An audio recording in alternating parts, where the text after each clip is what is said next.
This is a rambling video. I ramble in all my videos, but I just really wanted to record this as like a journal entry, so I'm warning people who are expecting something structured. Today I've really been thinking about how doing something creative on social media or having a social media page for your creative pursuit can quickly turn into an obsession with online visibility. And I don't think this happens in real life that much. Like, say you have a creative passion, and obviously your family and friends support you to a certain extent. I mean, not everybody, but at least some people around you might like what you are doing or like be vaguely interested in that. But the fact that nobody in your surroundings is as passionate about it as you are is not going to prevent you from continuing to create something, you know. You can definitely feel misunderstood, but most people keep doing their thing because it's their passion and it makes sense to them. And most of them tell themselves that the fact that nobody really understands in real life, it's not going to stop them. Sometimes there's maybe also this dimension that when it's people you are close to, you also kind of want to show them that you can make it or that you're capable of something or whatever. But most of the time, it's easy to keep creating for yourself. My creative pursuit is writing and YouTube videos, but my YouTube channel is essentially about my creative journey. And I remember that the fact that someone didn't want to read something I wrote when I was younger, or they didn't really show interest in what I was doing, or they didn't have the same passion, that would never stop me in the past. And I was even happy because I was quite shy and I wasn't ready to show people what I was writing. It was really like this intimate experience for me, and the less people were going to see it, the better I felt. You see, to me this is very interesting because I feel like on social media it's kind of other way around. So for instance, me personally, I have a very strong natural need for community. However, I have often felt misunderstood in my life as well, and the moment I realize that people can perceive me the certain way, and I'm aware of like more and more people who can perceive me the certain way, that can have an impact on how I do things and how I act. And this doesn't even have to do anything with creativity in real life. My performance is significantly worse when I know that I'm being observed, how I'm doing things.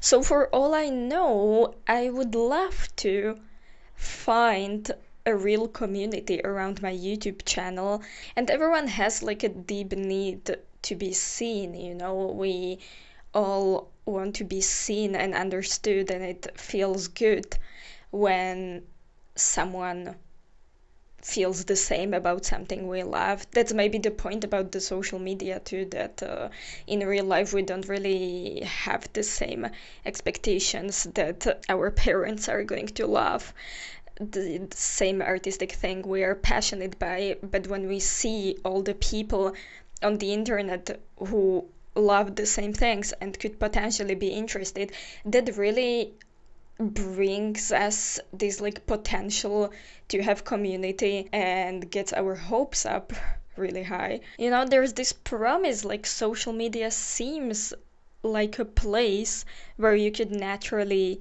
find people who could see you and what you're doing creatively for what it is. And it can often lead to disappointment when it's not the case. And when we see that nobody cares, it can get very discouraging. But the message I want to put out there today is that you should keep creating even if nobody cares or you think that nobody cares.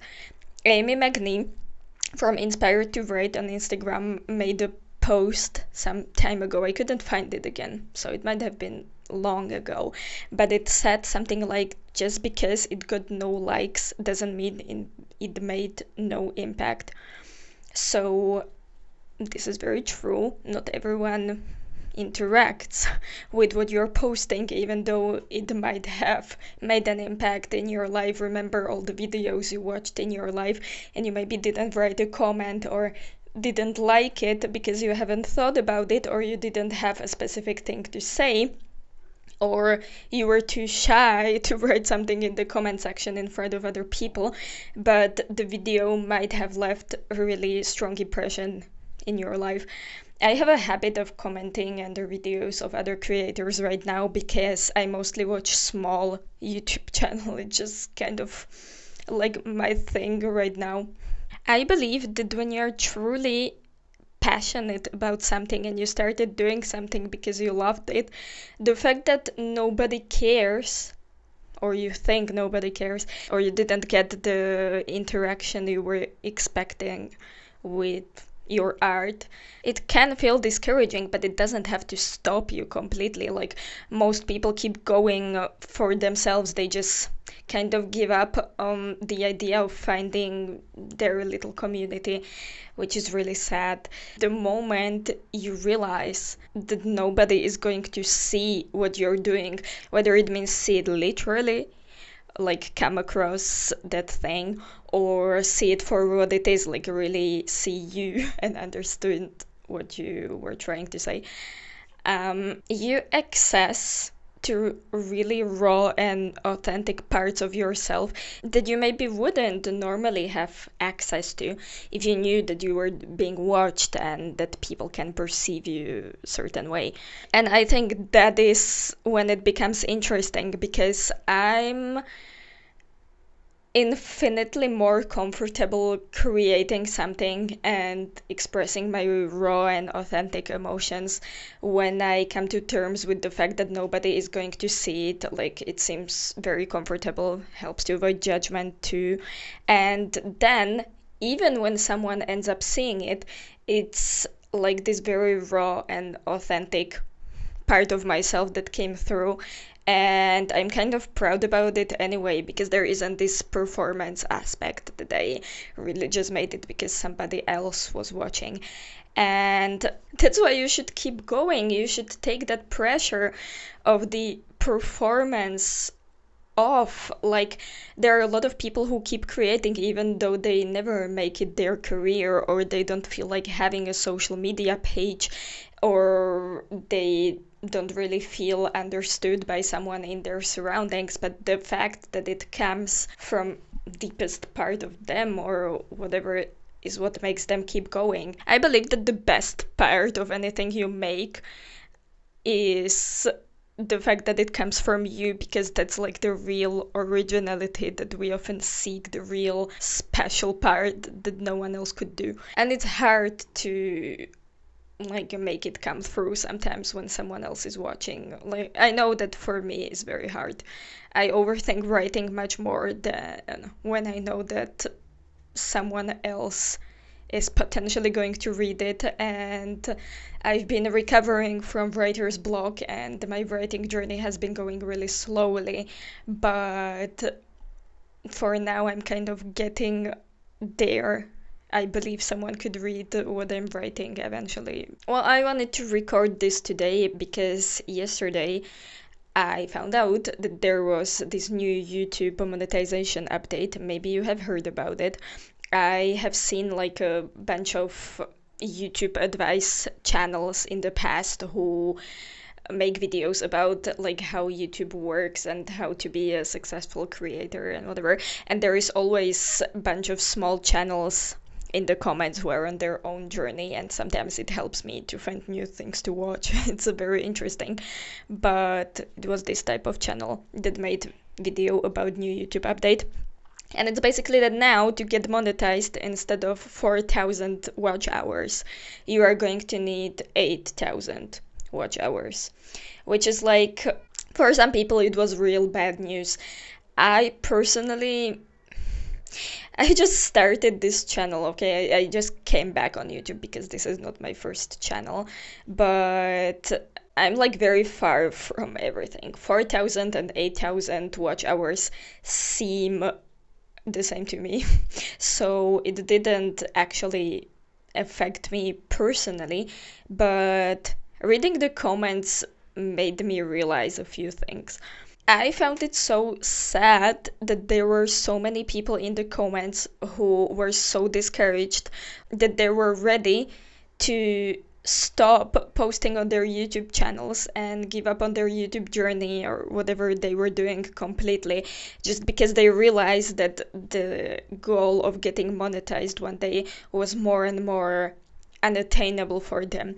Monetization on YouTube for creators is often not only about making money, but this type of number of watch hours means that you basically manage to grow a certain audience and people are actively watching your videos. And that's probably what most of us want, with the bonus of making some money from the passion. I had multiple attempts to have a YouTube channel in the past, and to be completely honest, before coming back and starting this one, I actually needed to sit down with myself and think about my own goals or where I see all of this going, so I can do it right this time in terms of my mental health, because with my last attempt to have a YouTube channel, it's kind of a long story, but I kind of started losing the connection with myself and the collision between like my personal identity that I was still discovering at that time and my online identity that I thought I had to have really got to me, and I don't think any of that was really healthy, even though it was supposed to be just for fun. And as I was looking at all those comments, it made me realize that this is probably my sign to make even more videos just for fun or out of pure pleasure and not be too much into my head about how is it going to perform or if it's going to make my YouTube channel grow or something. Because as I would like to have my own community around something that I'm creating, the idea of growing a YouTube channel kind of seems appealing to me. Monetization, I don't even know. I think when you're starting something and you know you can eventually maybe make money from it, it's a very appealing idea.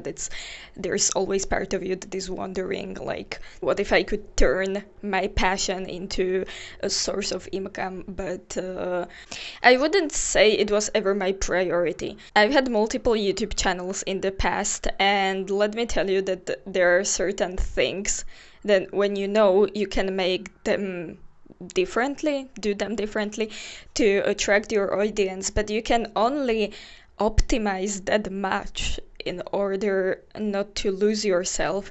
And I think especially when your channel is about your own reflections or you have particular creative vision and it's really something that comes from you, the starting point on your channel, I think it would be really shame to lose that part of yourself just to please someone else, essentially.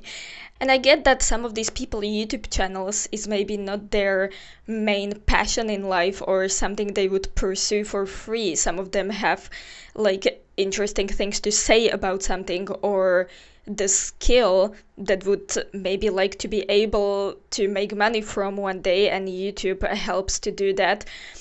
And so this being as little rewarding as it probably is for a lot of creators, I get it. I really do. I just found it really sad that people were like ready to leave YouTube because with this new update they were getting further and further from monetizations. Because some of these channels, I have 10 subscribers, okay? I literally started 2 weeks ago. There are my friends watching, my mom is watching. It's all really nice. It was kind of good for me to realize this this early in the process, or I guess this update coming this early in my process, because it actually made me realize where I would really like to go with all of this. But some of these people had an actual audience. There were people in the comments who had maybe around 3,000 subscribers. It's not like you don't have any sort of viewership. It's just that maybe it's not as rewarding as you were first expecting. And if you spend hours and hours making something that you think could start a conversation, or that could resonate with other people, and then you don't get kind of any sort of feedback, I get that you don't want to continue.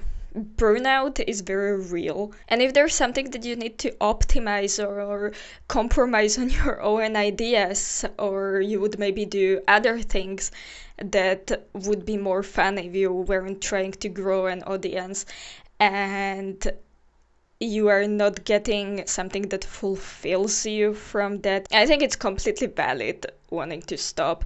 And I think the message of this video, I would like the message of this video to be to find something that truly passions you and that you are going to do regardless of the outcome, the performance, and the opinions of other people, and create something that nobody is going to see, purely out of pleasure and the fun, because that's where we all start. I made a lot of videos in the past, and at the beginning it was always all fun, and I was always very proud of myself and was enjoying the process more than ever.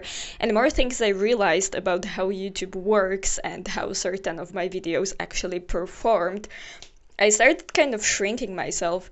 And yesterday, when I watched that update video, I told myself that I was going to do these things for fun.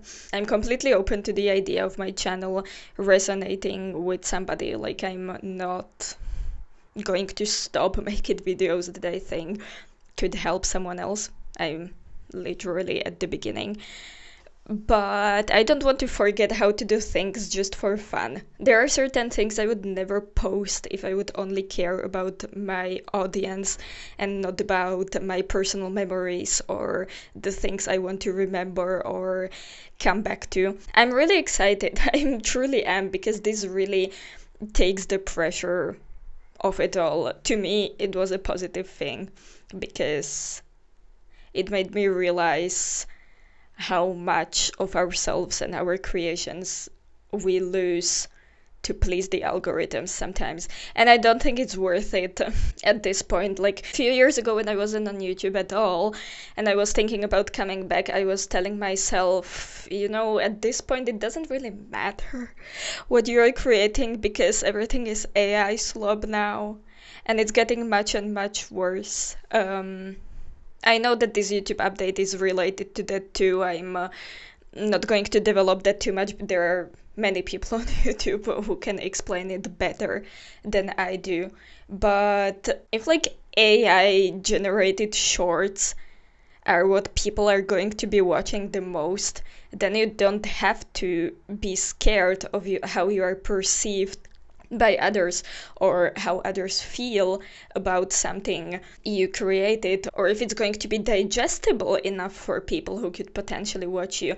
Not because nobody is going to see it and nobody is going to care, but because it's really not worth it, in my opinion, to compromise on this raw and authentic part of yourself that you can access to when nobody's watching. So the challenge for today is to create something nobody is ever going to see, just for the pure pleasure of the process. Do it in your room, do it. You don't even have to tell anybody, just do it for your soul. I think that's what the message of this video should be.